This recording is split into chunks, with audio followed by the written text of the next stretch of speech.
Hello friends, அனைவருக்கும் வணக்கம். Welcome to Pudugai Priya kitchen. இன்றைக்கி நம்ம ஒரு புதுமையான சட்னி செம்ம சூப்பராக இருக்கும் ஃப்ரெண்ட்ஸ். இது நானே ட்ரையல் பண்ணிவிட்டு சாப்பிட்டதுக்கப்புறம் தான் இப்போ மறுபடியும் இந்த வீடியோ போட்டிருக்கேன். இந்த சட்னி ரொம்ப சூப்பராக இருக்கும் ஃப்ரெண்ட்ஸ். நம்ம எல்லாமே சேர்த்து போட்டிருக்கோம், அவ்வளோதான் ஃப்ரெண்ட்ஸ். தோசைக்கு ரொம்ப சூப்பராக இருக்கும் பாருங்கள். வாங்க ஃப்ரெண்ட்ஸ் பார்க்கலாம்.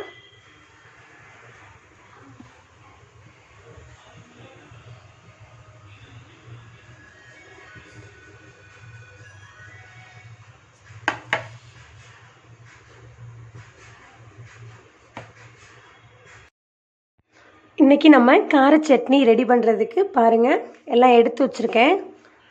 2 தக்காளி பழம் எடுத்துக்கோங்க, நல்லா கழுவிட்டு கட் பண்ணி எடுத்து வச்சுக்கோங்க. ஒரு 10 வரமிளகாய், அதாவது காய்ந்த மிளகாய் எடுத்து வச்சுக்கோங்க. 2 பெல்லாரி வெங்காயம், சின்ன வெங்காயமாக இருந்தாலும் நல்லாயிருக்கும். பெல்லாரி வெங்காயம் 2. பூண்டு பல் ஒரு 6 பல் எடுத்து வச்சுருக்கேன். இந்த மாதிரி எடுத்து வச்சுக்கோங்க. 6 பல் எடுத்து வச்சுருக்கேன். 2 தக்காளி, 2 மீடியம் சைஸ் வெங்காயம், 10 காய்ந்த மிளகாய், பூண்டு பல் ஒரு 5-6 பல் எடுத்து வச்சுருக்கேன். இதுக்கு 1 டேபிள் ஸ்பூன் பொட்டுக்கடலை, உப்பு தேவையான அளவுக்கு எடுத்துக்கோங்க. கடுகு உளுந்தம்பருப்பு 1 ஸ்பூன் எடுத்து வச்சுருக்கேன். கருவேப்பிலை தேவையான அளவுக்கு, கடலைப்பருப்பு 1 டேபிள் ஸ்பூன், இதெல்லாம் 1 டேபிள் ஸ்பூன் எடுத்து வச்சுருக்கேன். உப்பு 1 சின்ன ஸ்பூன், இது 1 டேபிள் ஸ்பூன், இது 1 டேபிள் ஸ்பூன். இது சின்ன ஸ்பூனில் கடுகு உளுந்தம்பருப்பு எடுத்து வச்சுருக்கேன். உப்பு தேவையான அளவுக்கு எடுத்து போட்டுக்கோங்க.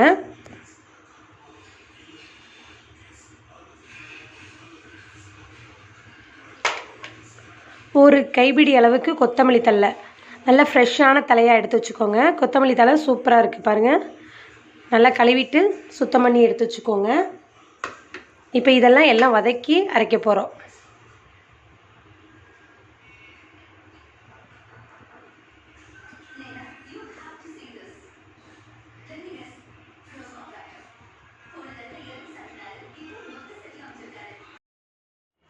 இப்போ கடலைப்பருப்பு போடுறோம்.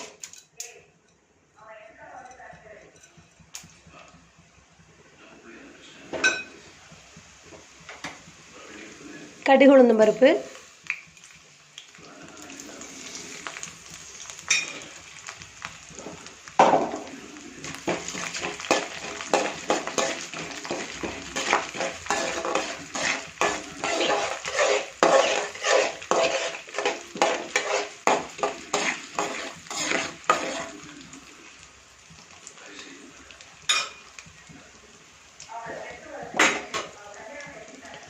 இப்போ பூண்டு பல் போட்டுக்கலாம்.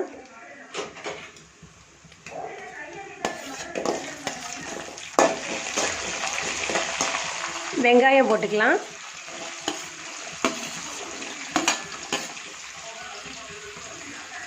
காய்ந்த மிளகாயும் போட்டுடலாம். இது நல்லா வதங்கினதுக்கப்புறம் தக்காளி சேர்த்துக்கலாம்.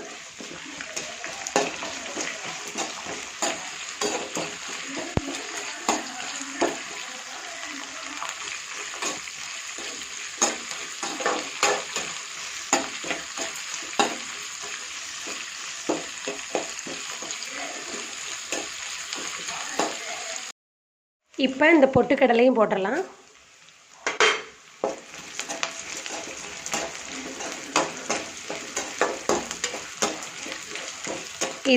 இதே போல் நீங்கள் செஞ்சு பாருங்கள் ஃப்ரெண்ட்ஸ். நல்லா புதுசாக இருக்கும். இது சட்னி நல்லாயிருக்கும், டேஸ்ட்டாக இருக்கும்.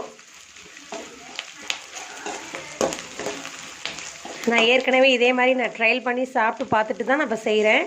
ரொம்ப நல்லாயிருக்கு.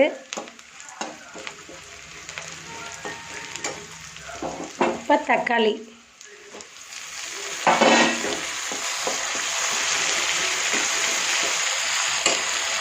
இதில் உப்பு போட்டுக்கலாம்.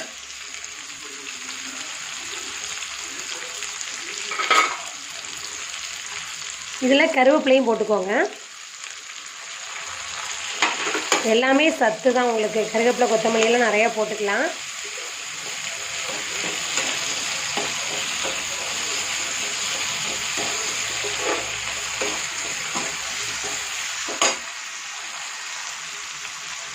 இப்போ கொத்தமல்லி தழையும் போட்டுக்கலாம்.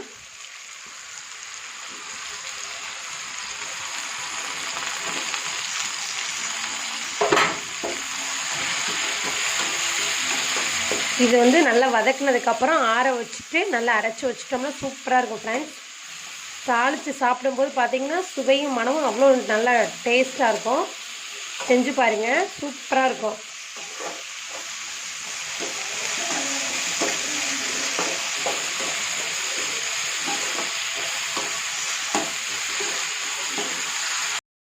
ஃப்ரெண்ட்ஸ் பாருங்கள், நல்லா வதக்கிட்டோம் பாருங்கள். இப்போ வந்து நம்ம அடுப்பை ஆஃப் பண்ணிடலாம்.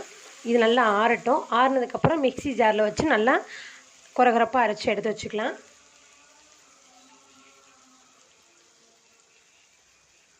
பாருங்கள், சூப்பராக வதக்கிட்டோம்.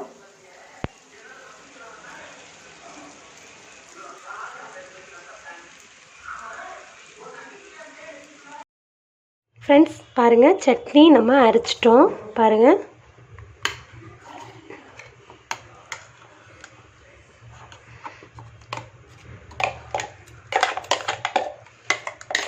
இதே போல் நல்லா செஞ்சு பாருங்கள் ஃப்ரெண்ட்ஸ், சூப்பராக இருக்கும். இந்த சட்னி நல்லா ஒரு புதுசாக செஞ்சுருக்கேன் பாருங்கள்.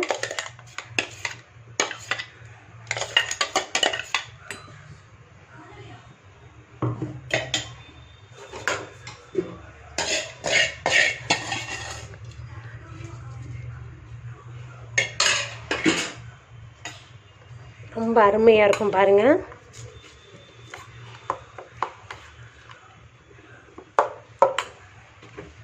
பாருங்கள் ஃப்ரெண்ட்ஸ், தோசைக்கும் சட்னிக்கும் செம்ம காம்பினேஷன், செம்மையாக இருக்கும் பாருங்கள்.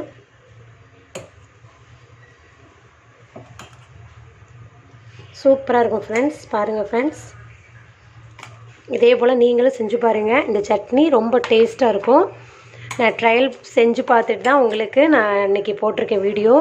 சூப்பராக இருக்கும் ஃப்ரெண்ட்ஸ். பாருங்கள், தோசைக்கும் நல்லாயிருக்கும், இட்லிக்கும் நல்லாயிருக்கும், ரொம்ப அருமையாக இருக்கும் பாருங்கள்.